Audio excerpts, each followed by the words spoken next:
Buenas noches, jóvenes. Bienvenidos nuevamente a su curso de Introducción al Derecho 2. En esta oportunidad vamos a analizar el concepto jurídico fundamental de relación jurídica. Dentro de los conceptos jurídicos fundamentales, el de relación jurídica posee una importancia especial porque este encierra el análisis de otros conceptos jurídicos fundamentales importantes, de los cuales ya hemos analizado en su mayoría en este curso, como es el de norma jurídica, su estructura, supuesto jurídico, consecuencia jurídica, el de persona, hecho y acto jurídico, deber jurídico, derecho subjetivo y también el objeto de derecho y otro que analizaremos en su oportunidad como es la sanción y coacción.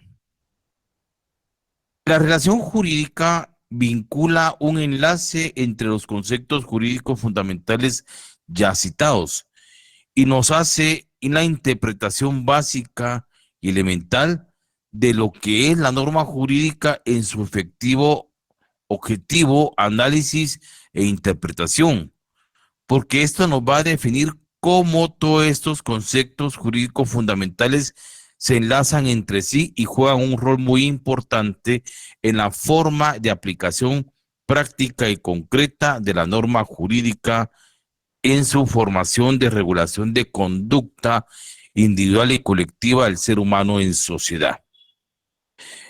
Esta importancia de la relación jurídica conlleva a un análisis de intereses de protección y de tutela jurídica por parte del Estado, en establecer roles y controles de las relaciones sociales de producción de bienes y servicios destinados a la satisfacción de las necesidades del ser humano, que con el correr del tiempo ha sido de importancia de protección jurídica por parte del derecho.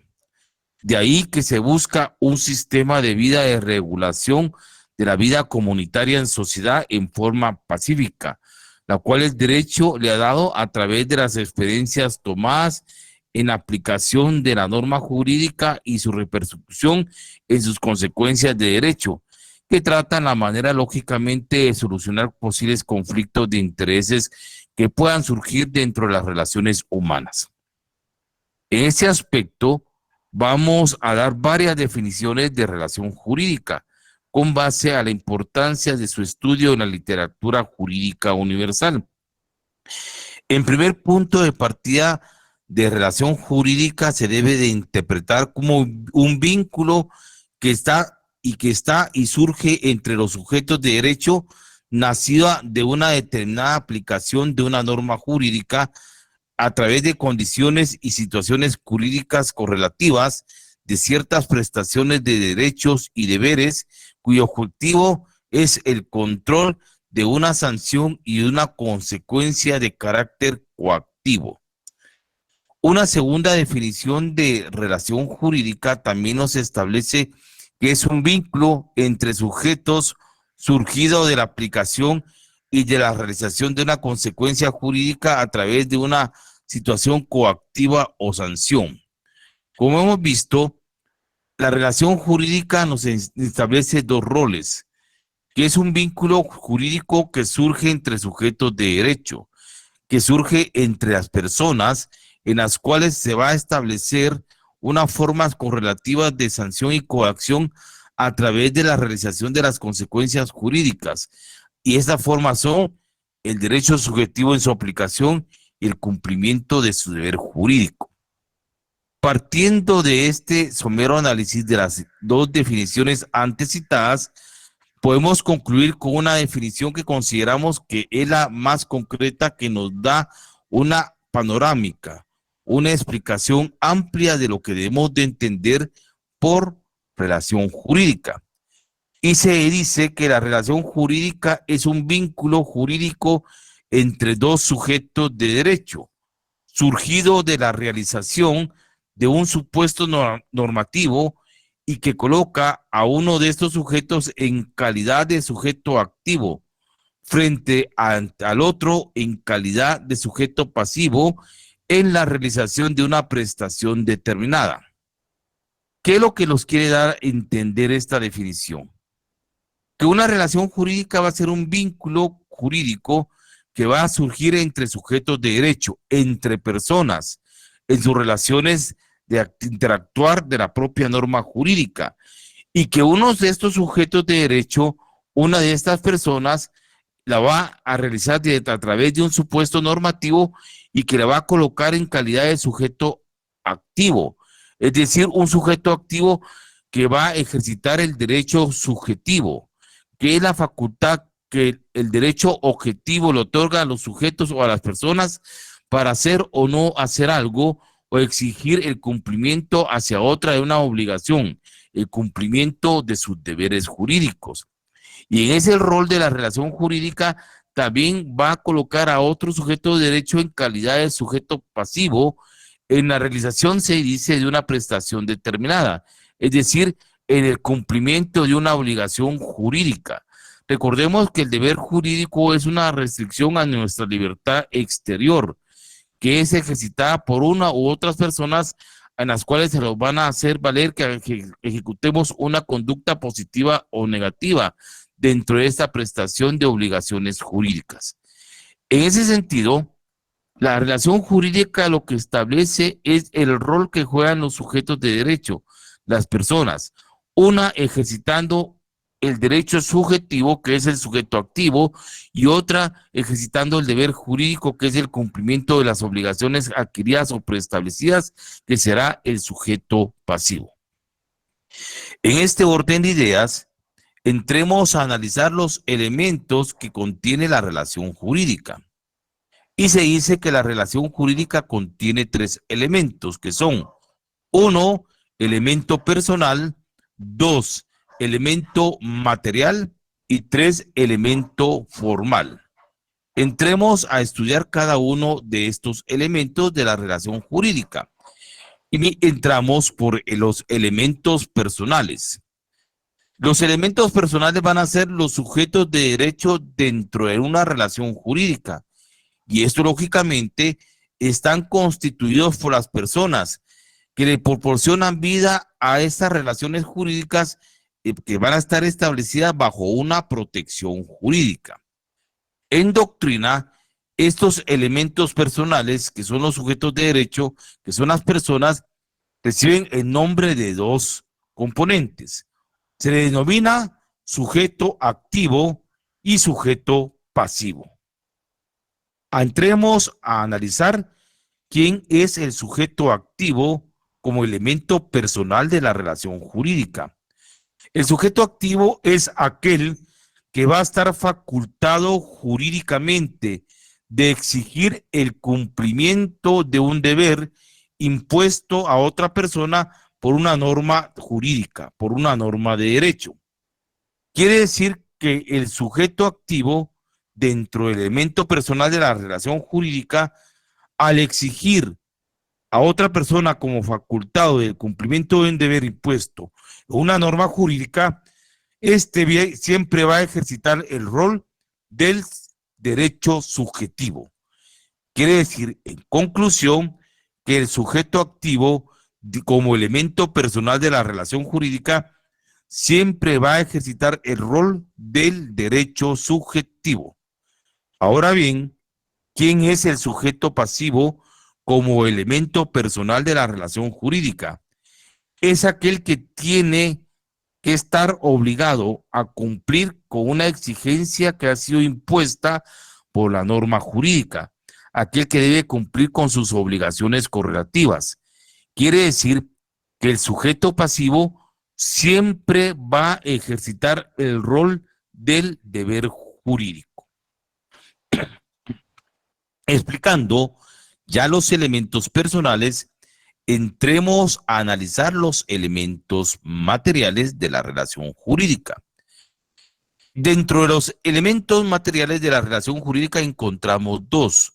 Uno, el hecho condicionante, también denominado supuesto de hecho. Y dos, el objeto de la relación jurídica. Entonces recordemos que los dos componentes de los elementos materiales de la relación jurídica son, uno, el hecho condicionante o supuesto de hecho, y dos, el objeto de esa relación jurídica. Miremos en qué consiste el hecho condicionante o supuesto de hecho como elemento material de la relación jurídica. Esta surge de dos elementos. Uno, de un hecho de la naturaleza, y dos, de un acto jurídico o de un acto de la voluntad del sujeto de derecho. Esto quiere decir que el hecho condicionante o supuesto de hecho en la relación jurídica va a surgir por dos circunstancias. Uno, como un hecho de la naturaleza, y dos, como un acto jurídico, un acto de voluntad que realiza el sujeto de derecho. Ahora entendamos en qué consiste el objeto de la relación jurídica como elemento material de esa relación. Este objeto es el elemento que le da razón a la vida de la relación jurídica y sobre el cual va a caer toda la exigencia del acreedor como la obligación del deudor. Quiere decir que en el objeto de la relación jurídica van a actuar dos circunstancias. Uno que va a exigir, va a establecer la facultad de que otra cumpla con su obligación, y dos, alguien que debe cumplir con esa obligación, con ese deber jurídico. En este objeto de la relación jurídica comprende dos aspectos. ¿Cuáles son esos aspectos que comprende el objeto de la relación jurídica? Estos son, uno, la pretensión, y dos, la prestación. Entonces recordemos que el objeto de la relación jurídica comprende dos aspectos. Uno, pretensión, y dos, prestación. ¿En qué consiste la pretensión como objeto de la relación jurídica? Este va a ser la exigencia que tiene el titular de un derecho de crédito respecto a su deudor, para que cumpla con una obligación preestablecida, para que cumpla con una obligación correlativa. Quiere decir que la pretensión, al exigir al titular de un derecho de crédito el cumplimiento de una obligación preestablecida, pues quiere decir que la pretensión la va a ejercitar el sujeto activo, es decir, aquel que tiene el rol de ejercitar el derecho subjetivo. Analicemos la prestación dentro del objeto de la relación jurídica. En este sentido, la prestación en el derecho de obligaciones dentro de ese objeto de la relación jurídica siempre va a ser identificado como un acto que va a obligar al sujeto pasivo. Quiere decir que la prestación es cumplir con una obligación que se adquirió correlativa o preestablecida. En pocas palabras, la prestación la va a ejercitar el sujeto pasivo, aquel que tiene el rol de ejercitar el deber jurídico. Y por último, analicemos el elemento formal de la relación jurídica. El elemento formal es el que confiere el carácter de jurídico a esa relación emprendida por los sujetos de derecho. Y por excelencia, ese elemento formal de la relación jurídica lo va a constituir la norma jurídica, que es la disposición legal que regula la conducta de las personas, que confiere derechos y obligaciones. Este revestimiento de la norma jurídica dentro del elemento formal, lógicamente todos sabemos que debe cumplir con todos los requisitos preestablecidos para su efectiva validez, para su efectiva realización de supuestos jurídicos y consecuencias de derecho en el nacimiento, transmisión, modificación y extinción de estos derechos y obligaciones. En este sentido, hemos visto cuál es esta importancia de la relación jurídica. Todos sabemos, entendemos, que al realizarse un supuesto normativo, por ende se van a actualizar esas consecuencias de derecho. Pero resulta que los supuestos no siempre, recordemos, que van a ser ejecutados normalmente por los sujetos de derecho, por las personas. Sabemos que en esto también intervienen los hechos de la naturaleza misma.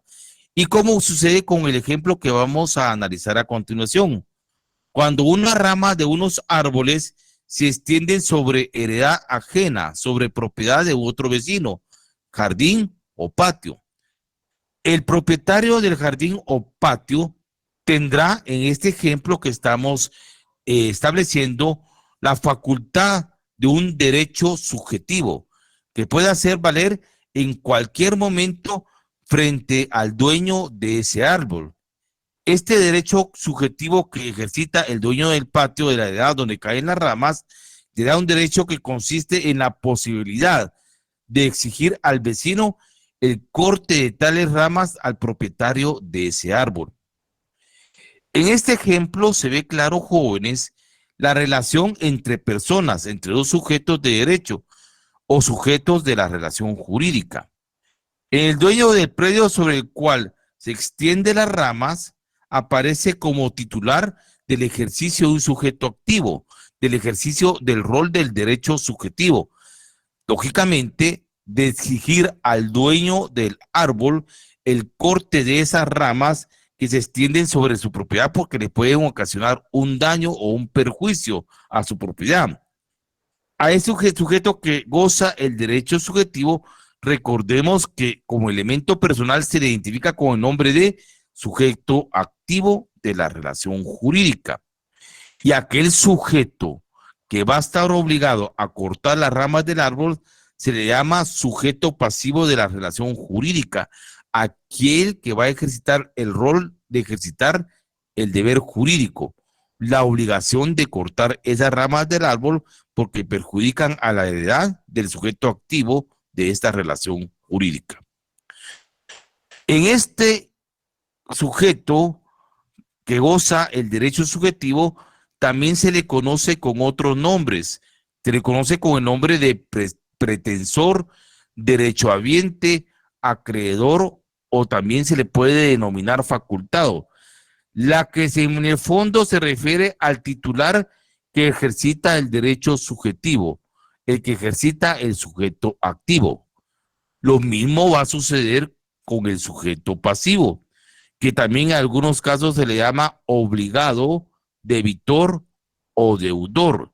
Denominaciones estas que en todo caso se refieren al sujeto sobre el cual recae la obligación del ejercicio del deber jurídico, que lógicamente recordemos va a ser el deber jurídico, el sujeto pasivo.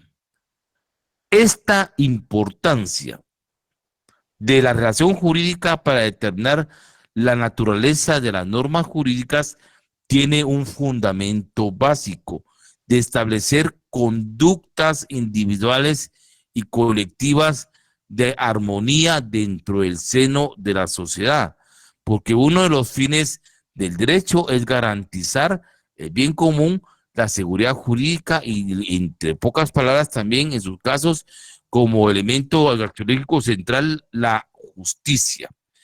Y lógicamente esto va relacionado en la prestación de bienes y de servicios, en la satisfacción de las necesidades materiales y espirituales del ser humano en sociedad.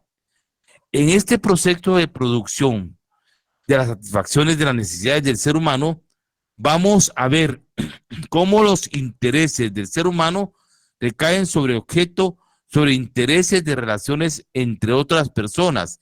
Y lógicamente estos son regulados por el derecho a través, como todos sabemos, de la aplicación de normas jurídicas para regular conductas que en un momento determinado pueden entrar en conflicto de intereses y la posible solución a un caso concreto. Sabemos que el derecho es un sistema de normas que refleja lógicamente los intereses del ser humano dentro de la sociedad. Estos intereses pueden alcanzar un máximo grado de concretización, como todos sabemos, en las relaciones jurídicas. Las normas jurídicas sirven para formar la conducta humana. Está claramente establecido y claramente explicado en el contexto jurídico del curso, pero también establece instrumentos destinados para resolver, como todos sabemos, estos problemas que se presentan en la realidad social. De acuerdo a todas estas ideas expuestas, se puede concluir que las normas jurídicas poseen una naturaleza lógicamente social, porque va a regular conducta individual y colectivamente del ser humano en sociedad y sirven para la solución de conflictos dentro de la misma en las relaciones que conllevan e interactúan sus miembros. En este aspecto de lo que estamos hablando de relación jurídica, veremos otro ejemplo y traigamos aquí a colación el Código de Trabajo.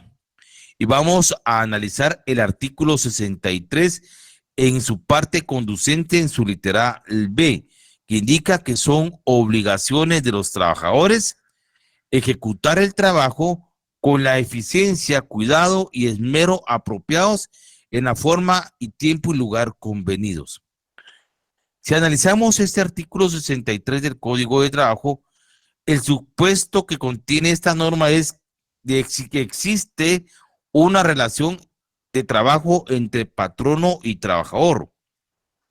Esta norma lo podemos ubicar dentro de la clasificación de los supuestos simples, porque contiene una sola hipótesis. También podemos clasificarlo dentro de los supuestos de carácter dependientes.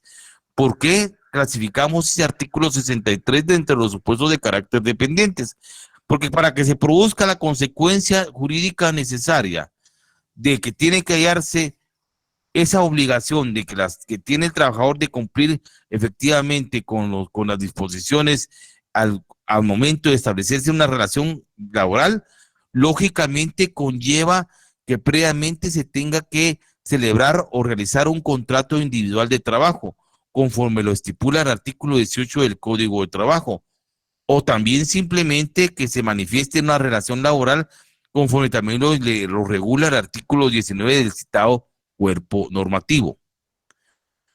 Las consecuencias de la realización de estos supuestos jurídicos consisten en el derecho que goza el patrono, ese derecho subjetivo a la conducta ajena frente al trabajador de exigir la ejecución del trabajo bajo las condiciones con las cuales fue contratado, que revela o establece el artículo 63 ya transcrito.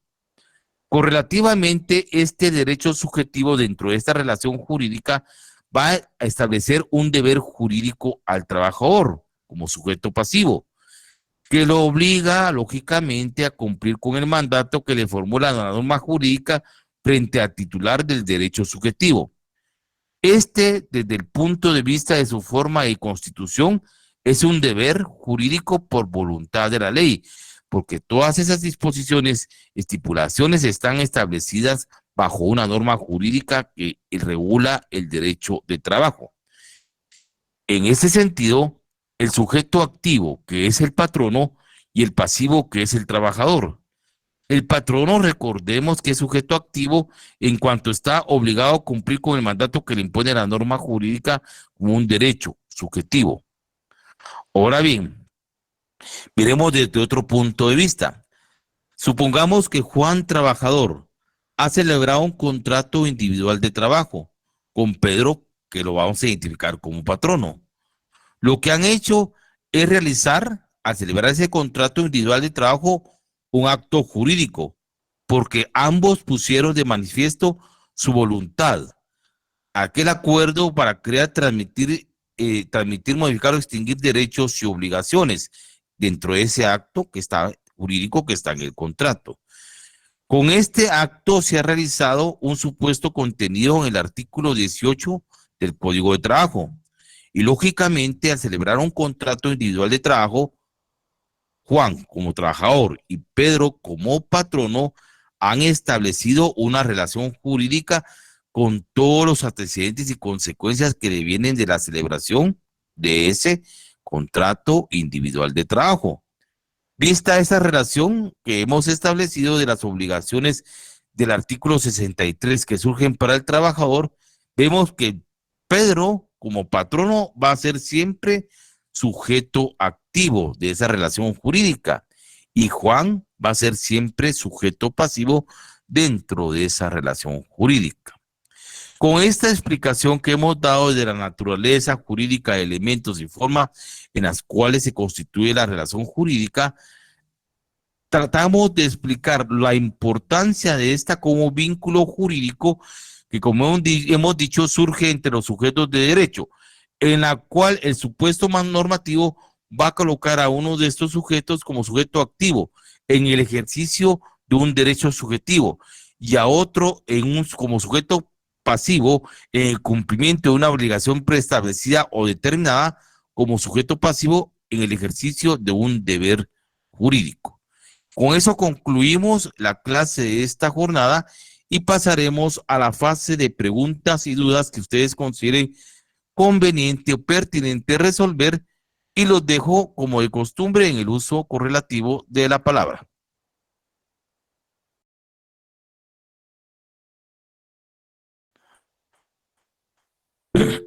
Eric, buenas noches. Buenas noches, licenciado.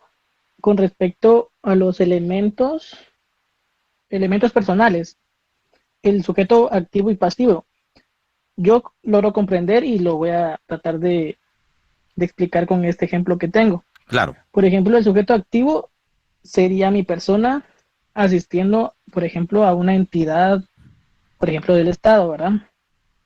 En este caso, el sujeto pasivo debería de ser un trabajador del Estado que tiene como deber apoyarme o cumplir su deber jurídico, ¿verdad? Sería atenderme.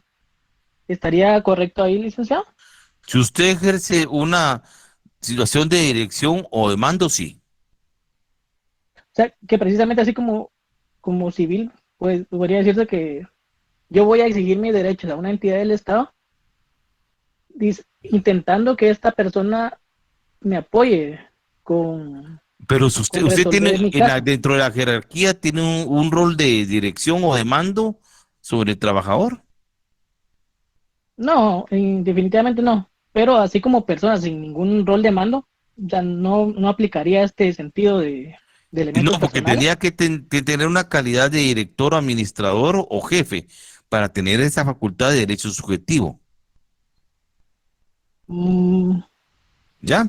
sí lo logro Disculpe, comprender. licenciado, Sí, yo sí lo creo que comprendo. al que se trata de referir compañero es como, por ejemplo, entre la entidad del Ministerio Público, él interponer una demanda. No sé si tal vez es lo que él quiere transmitir. Es No. algo así, es lo mismo. Es eso. Bueno, mire, partamos de una circunstancia. En el Ministerio Público lo que se presentan son denuncias penales. Es el término jurídico que se establece en el ámbito del derecho procesal penal. Son denuncias penales. El vocablo demandas es utilizado exclusivamente para el área del derecho civil, derecho de familia, derecho laboral o derecho administrativo. En el ámbito de derecho penal lo que se presenta son denuncias o querellas ante el Ministerio Público. Y en este aspecto, recordemos que por mandato constitucional, el Ministerio Público es quien ejercita la investigación y la persecución penal. Entonces, el Ministerio Público, al tener ese mandato, va a tener siempre la calidad de derecho o que va a ser sujeto activo en el ejercicio de cumplimiento de normas jurídicas que le otorga el derecho subjetivo, como un ente de persona jurídica colectiva en ese aspecto. Y a las personas que investigan esa circunstancia van a estar en el rol de una investigación penal, en un rol de sujetos pasivos por la posible comisión de un hecho delictivo. Gracias, Lee. Ahora bien, en el caso de que estas personas, como los trabajadores del Ministerio Público, no quieran apoyar, o sea, ¿cómo pudiera yo? O sea, ellos tienen el deber de hacerlo, Ellos tienen pero el ¿qué deber poder hacer si jurídico, en dado caso de no querer?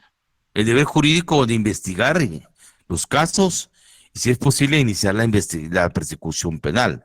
Tienen el rol de una obligación que por mandato constitucional y la ley orgánica y las leyes de Guatemala le establecen como empleados públicos. Es que los roles cambian en relación a la forma en la cual se interpreta y se ejercita esa obligación o el ejercicio de ese derecho.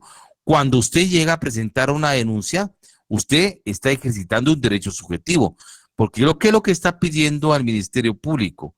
Que se comience una investigación penal y que se aplique correctamente la ley por una posible administración correcta de la justicia penal. Esto es lo que se está exigiendo. Entonces, en este artículo, los empleados y los investigadores pasan a una obligación del deber jurídico de investigar ese hecho denunciado por su persona para ver si el hecho cumple con las características de la comisión de un hecho carácter punible, investigativo o que sea prácticamente perseguible por la acción penal. A eso se refiere lo que usted está manifestando. Le agradezco, licenciado, sí logré comprender. Gracias. Muy bien. Juan Carlos Martínez y Daniel, y en su orden los otros tres compañeros, los escucho.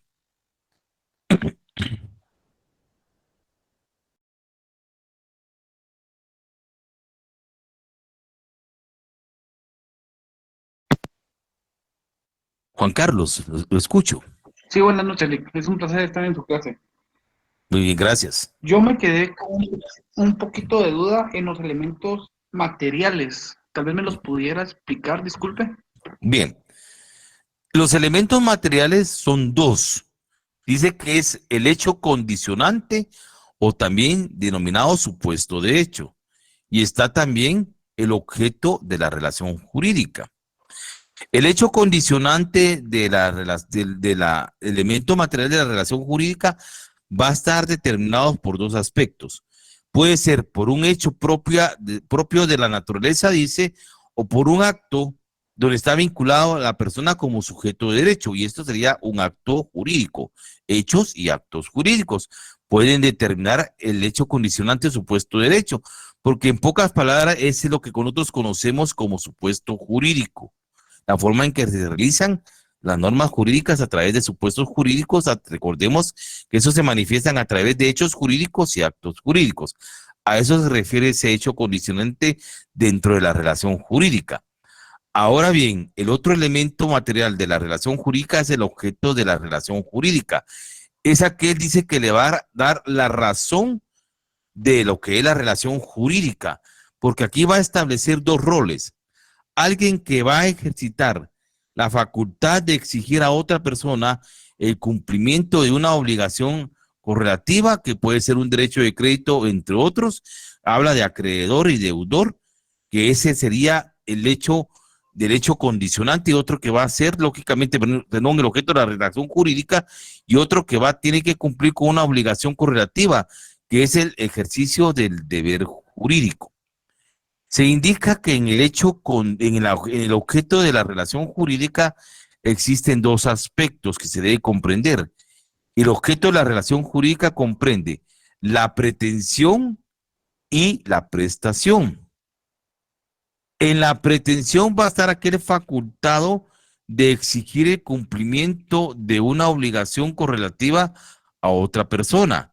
Quiere decir que quien ejercita la pretensión va a ser el sujeto activo y que tiene la facultad de ejercitar el rol del derecho subjetivo. Y en la prestación, como se indica, que en el derecho de obligaciones va dirigida a aquella persona que tiene que cumplir con una obligación correlativa, que es el deber jurídico. Y esto quiere indicar que la prestación la va a ejercitar siempre el sujeto pasivo, a quien que va a ejercitar siempre el deber jurídico, el que va a ejercitar el cumplimiento de una obligación correlativa o predeterminada. A eso se refiere esto del objeto de la relación jurídica y el hecho condicionante como elementos materiales de la relación jurídica.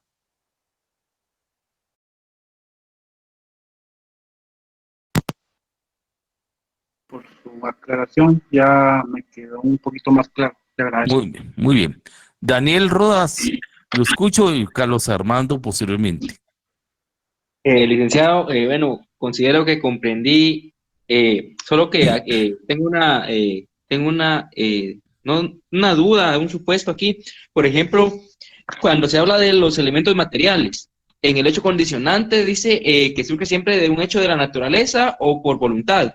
Si hablamos de un hecho de la naturaleza, un ejemplo, que digamos en un terreno, que sean dos terrenos que estén circuncidantes, o sea, están a la par. Entonces, pero uno es así una ladera y el otro es plano. Como es un hecho de la naturaleza, entonces si digamos que llueve, como está lloviendo ahorita todo, ¿va? Entonces, y viene y se derrumba, y la tierra, todo cae dentro del otro terreno que está plano. Entonces, ahí el sujeto que tiene la pretensión es el dueño de la propiedad donde cayeron el derrumbe, ¿verdad? La tierra y todo. Entonces, él se convierte en sujeto activo. Así es. Entonces, la norma jurídica viene y de cierta manera condiciona u obliga al propietario del terreno, que es la ladera, a que le limpie lo que provocó por daños de su propiedad, o no, o él tiene que limpiar. No, él tendría que limpiar y colocar taludes o controles para evitar los derrumbes que dañen la propiedad ajena del del sujeto activo. Así como usted lo piensa, así es el ejemplo. Gracias, Lick. Muy bien, Daniel. Mire, ahora con lo que me entró una inquietud con lo que mencionaba el compañero, el primero que participó. Yo le entendí algo así, que cuando, por ejemplo, yo soy ciudadano, entonces yo tengo autoridades y esas autoridades están representadas en instituciones que funcionan para el beneficio y administración pública. Entonces, por ejemplo, yo como ciudadano, algo así le entendí al compañero, voy y exijo ciertos, tal vez, derechos, ¿va? Porque yo, por ejemplo, puedo ir a una municipalidad o algún ente rector para que me componga la carretera que está enfrente o la de mi municipio, por ejemplo. Uh-huh. Entonces ahí estoy siendo el sujeto activo. Entonces, sí, porque está ejercitando un derecho subjetivo que es el derecho de petición. Ajá, entonces, en el momento en que ellos se convierten en el sujeto pasivo y tienen que dar la prestación. O sea, tienen que prestar lo solicitado. Entonces, la norma jurídica, ¿hay algún medio o algo para que a ellos los obligue a hacerlo determinadamente? Porque si no, bueno, yo logro comprender que la norma jurídica entonces los tendría que condicionar para que cumplan ese deber adquirido al ser representantes de la administración. Sí, y eso, ahí entran diferentes circunstancias. Recordemos que también entran elementos de que si existen los recursos o el presupuesto para poder cumplir con esas obligaciones, porque como usted recuerda que el Estado es un rol de administración. Entonces, en ese aspecto, sí, como sujetos pasivos, tendrían la posibilidad de tienen que cumplir con un deber jurídico con base a las condiciones y posibilidades económicas que se tengan. Entonces, bueno, hasta ahí sí te entiendo. Entonces, cuando, por ejemplo, más que todo cuando se habla de procesos políticos, de participación, generalmente las personas cuando hacen campaña llegan a las comunidades y prometen, ¿va? Entonces, o hacen una sugerencia durante esta administración, vamos a hacer esto. Entonces, cuando las personas vienen y piden lo que se les prometió, porque ciertamente tal vez, no sé si dieron el voto o no, pero de todas maneras la persona llegó, entonces la persona que llegó ahí y se convierte en sujeto pasivo no está obligada directamente a cumplir lo que dijo, porque fue solo una forma verbal, ¿verdad? Claro, pero lógicamente esa es la forma en que nosotros debemos tener cuidado a quién vamos a elegir, porque en esos discursos que usted dice, que hay muchos discursos populistas, está la trampa de la demagogia. Entonces, en materia política, nosotros tenemos el deber jurídico de saber escoger bien a nuestras autoridades como obligación y el derecho subjetivo cuando se va al voto de elegir a la persona correcta. Gracias, Lick, solo ahí creo que sí comprendí, gracias. Eso es en materia política. Bueno, Carlos Armando. Sí, buenas noches, licenciado. Buenas con noches. una duda, usted mencionó sobre el artículo 63 del Código de Trabajo y se habló en este caso, lo que corresponde a Obligaciones del trabajador. A las obligaciones del trabajador. En este caso, y siempre en la misma línea de el sujeto activo del derecho, ¿cómo podría un trabajador reclamar si en el contrato le hicieron, por ejemplo, le indicaban de que iba a tener ciertas funciones, por ejemplo, solo iba a archivar y a redactar, pero ahora le cambian de funciones, por ejemplo, tiene que contestar llamadas, tiene que hacer otras funciones, ¿verdad? En primera, el trabajador, el empleado podría denunciar esto, ¿es incorrecto? Claro ¿O que sí, porque procedería ahí? en el contrato individual de trabajo se van a indicar las estipulaciones y condiciones por el cual se contrata a un trabajador y cuáles van a ser sus obligaciones. Y si dentro de ese contrato no están esas obligaciones que se establecieron en el contrato individual de trabajo, él tiene el derecho subjetivo de reclamarlo si es una institución privada ante, lógicamente, la Inspección General de Trabajo. Perdone, y si en este caso en un contrato no especificara bien las funciones, ahí no podría reclamar en alguna forma el trabajador, No, ¿verdad? porque si deja abierto el contrato, pues, el patrón no puede delegarle otras funciones que no están plenamente preestablecidas en el contrato. Ya, gracias, licenciado. Tenía la duda, pero me quedó claro. Gracias. Muy bien, Luis Fernando, buenas noches. Qué buenas noches, licenciado. Sí, yo creo que ya comentaron los compañeros respecto a la relación jurídica.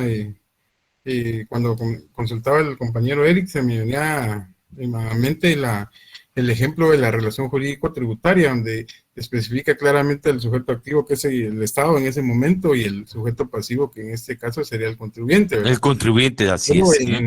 en otro caso adicional, por ejemplo, cuando es una relación patrono-trabajador, lógicamente el patrono es el sujeto activo y le exigen al sujeto pasivo Ujú. el cumplimiento de determinada obligación que viene a hacer las labores que debe realizar de acuerdo Ujú. al contrato de trabajo, ¿verdad? Ajá, así es. Entonces, esa exigencia, según el ejemplo que comenta, es un efecto dependiente, porque el independiente sería la relación que se da a través del contrato de trabajo. Exactamente, ¿ah?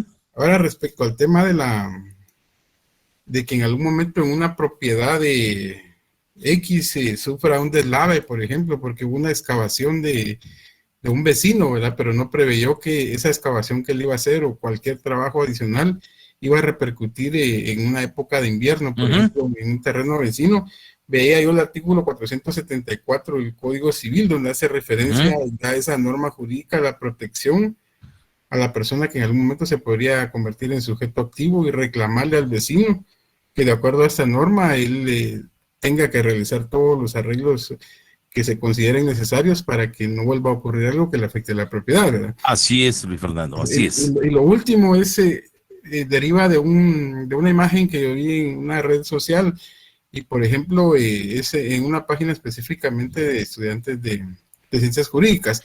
Hay una pared y una rama de banano se ha sobrepasado la pared, pero lógicamente, ese árbol o esa planta está sembrada o plantada en el terreno de una persona. Entonces, la consulta que dicen en la imagen es a quién le pertenecen los bananos, si Ujú. al dueño de la planta o porque ya rebasó al otro territorio, Ujú. a la persona de quien está dentro de su territorio, ¿verdad? Usted ponía el ejemplo de que si hay un vecino que deja crecer su árbol, las ramas se me están invadiendo mi terreno, le puedo decir, mire, córtelas porque está invadiendo mi Ujú. territorio, ¿verdad? Pero en Ajá. este caso, ¿cuál sería la respuesta para esa imagen? Esa propiedad sigue siendo de él porque nace de ese derecho, si lo queremos ver así, que está en la planta que él tiene en su jardín. Ajá. Pero lamentablemente por cuestiones de la naturaleza, el árbol decidió agarrar cordero, ¿verdad? Ah, los frutos están sobre la otra heredad. ¿Cómo hacen Bueno, los bananos, Luis Fernando? Son suyos. bueno, o sea que sí, si Ajá. invadieron mi La territorio, ley sí, dice, el mío. Código Civil dice que todos los frutos que caen sobre heredad ajena son propiedad de donde caen las ramas de los frutos. Ah, O sea excelente, que la Eric. penca de bananos es suya. Ya vamos a afilar el machete. Ajá, puede cortarlos y disfrutar de esos frutos. Gracias, Eric, muy amable. Muy bien, Luis Fernando. Michael Velázquez.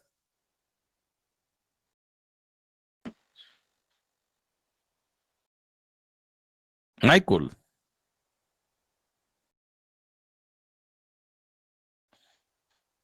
Muy bien, James de León, lo escucho. Licenciado, muy buena noche. Yo tengo una duda ahorita con lo que estaba mencionando el anterior compañero acerca de los contratos. Ujú. Mire, pues, me pregunto así, si una persona, trabajador de una institución pública, es contratada bajo contrato subgrupo 18, al momento de que su contrato ya no es renovado, ¿puede pelear el tiempo que ha estado laborando? O sea, voy a replantear. Solo una Eh, pregunta, ¿es por prestación de servicios? sí, Si es por prestación de servicios, hay un contrato estipulado de los servicios que presta. Y si factura la persona, en efecto, no puede reclamarlo. pero si existe es que mire, pues, si existe lo que es, o sea, un libro o donde él plasma entradas, salidas, Ah, donde él plasma Hay, una- inclusive, hay un control normal de horarios de trabajo. Mire, lo que se ha indicado según la jurisprudencia constitucional en materia de amparo es que establece de que preexiste una relación laboral de exacto. dependencia. Entonces, los juzgados de trabajo, bajo ese punto de vista que usted me está indicando, han establecido que al existir una relación laboral de dependencia continua, procede el pago de prestaciones laborales. O sea que sí podría pelearse. Podría hablar porque hay jurisprudencia constitucional en materia de amparo sobre ese aspecto. Ah, ok, gracias. Para servirle. Juan Carlos, buenas noches. Perdón, Eli, solo es una consulta. Usted cuando mencionó importancias de la relación jurídica para determinación de Ujú. la naturaleza y de las normas jurídicas, dio otro nombre. ¿Qué nombre dio? Disculpe, Eli. Importancia de la naturaleza jurídica en relación a la relación jurídica, fue lo que indiqué. Sí, pero yo había colocado un título que también había dado antes, pero no lo puse correcto. Mire, yo dije importancia para determinar la naturaleza jurídica de las normas jurídicas. Para Ok, determinar la naturaleza jurídica de las normas jurídicas. ok. Gracias, Lico. A servirle. Eric, buenas noches. Gracias. Con respecto a lo que decía James, mira que yo le comento una experiencia y posiblemente sea similar, ¿verdad? De que yo presté servicios, facturaba y tuve muchos inconvenientes, ¿verdad? Al finalizar mis labores. Entonces me aboqué a la entidad de trabajo y lo que preguntan ahí, bueno, por lo menos la persona que me asesoró preguntó si tenía jefe, si tenía horario, si facturaba y cuestiones así. Entonces se tomó como una relación de trabajo, entonces me En dieron, calidad de dependencia, porque eso de la relación de jerarquía, eso determina que hay una relación continua de trabajo. exactamente, entonces me dieron la razón en este caso, ¿verdad? Ujú. Solo eso. Muy bien, Eric, claro que sí, así es.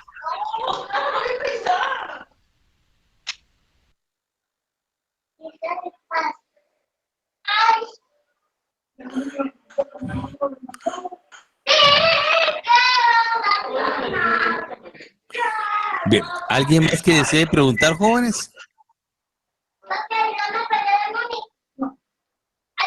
Se te va a caer la mano por pegarle la mano. Luis Fernando, buenas noches. Juan Carlos, ¿se podía apagar un poquito su micrófono, por favor? Lo tiene conectado. Luis Perdón, Fernando, Lick, disculpe. no tenga pena. Luis Fernando, buenas noches.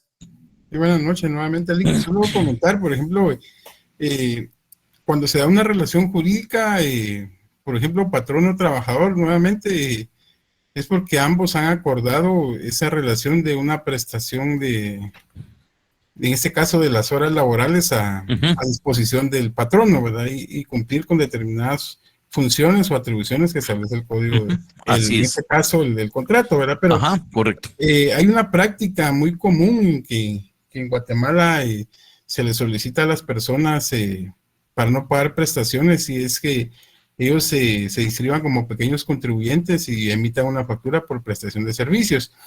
Ahora bien, dentro de la ley del impuesto al valor agregado y dentro de las definiciones del artículo 2 establece que la prestación de servicios es lo que indica ese artículo. Sin embargo, hace una excepción donde indica siempre y cuando no exista relación de dependencia. Entonces, la misma norma establece el supuesto que sí va a ser en algún momento la figura de la prestación de servicios, pero hace una excepción como una norma protectora, en este caso al trabajador, ¿verdad? Porque, así es.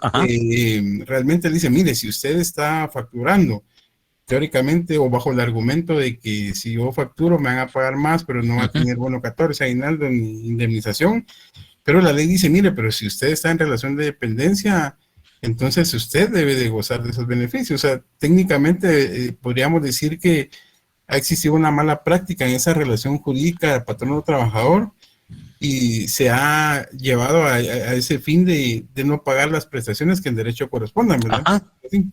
Exactamente, pero lo que, como usted dijo, la Corte Constitucional en materia de amparo, esa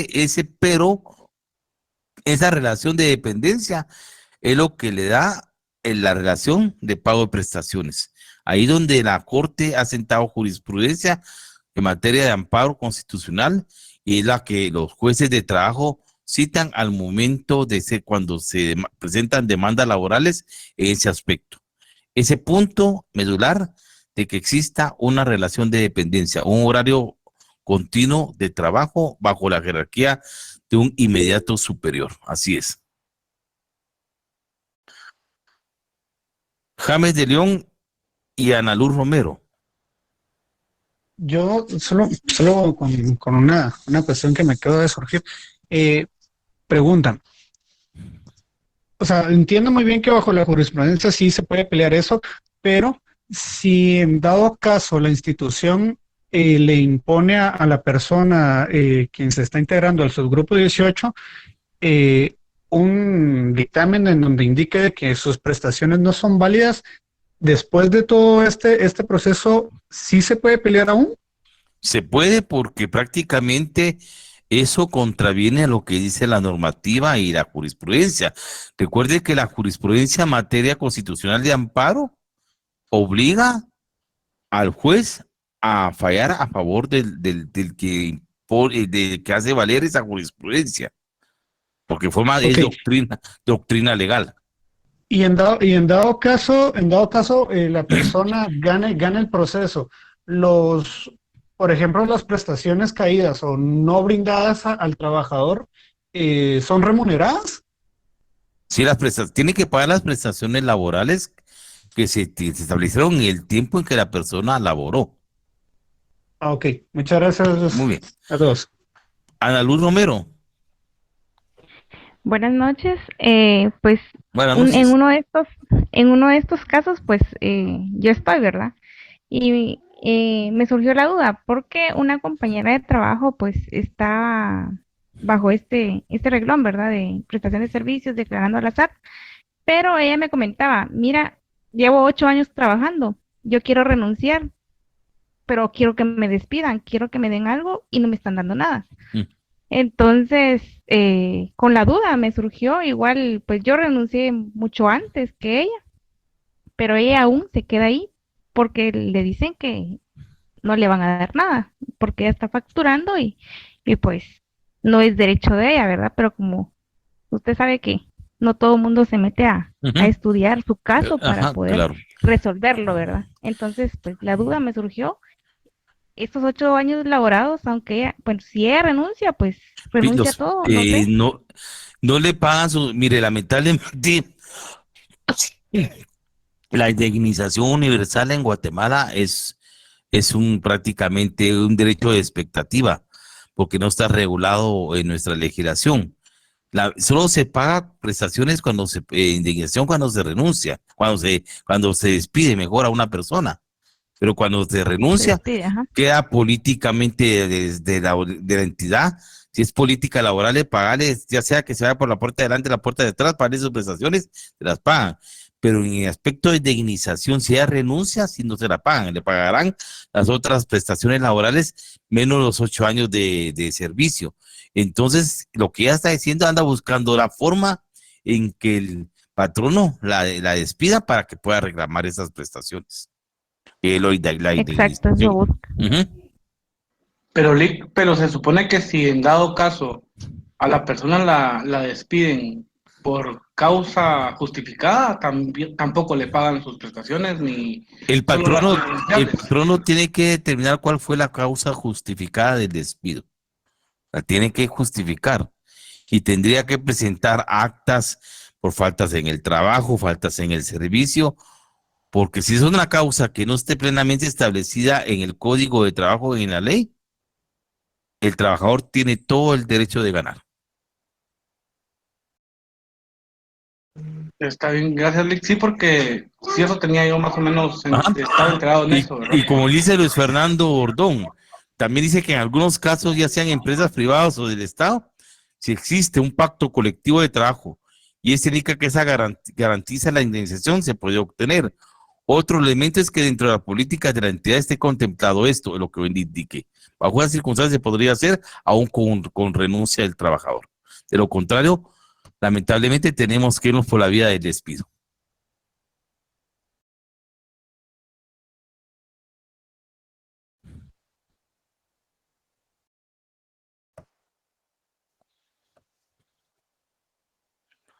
Muy bien. Entonces, concluimos esta clase, jóvenes, virtual. Nos vemos en el próximo día jueves con el tema de la sanción y coacción para continuar con este tema amplio de los otros elementos adicionales que contempla la relación jurídica.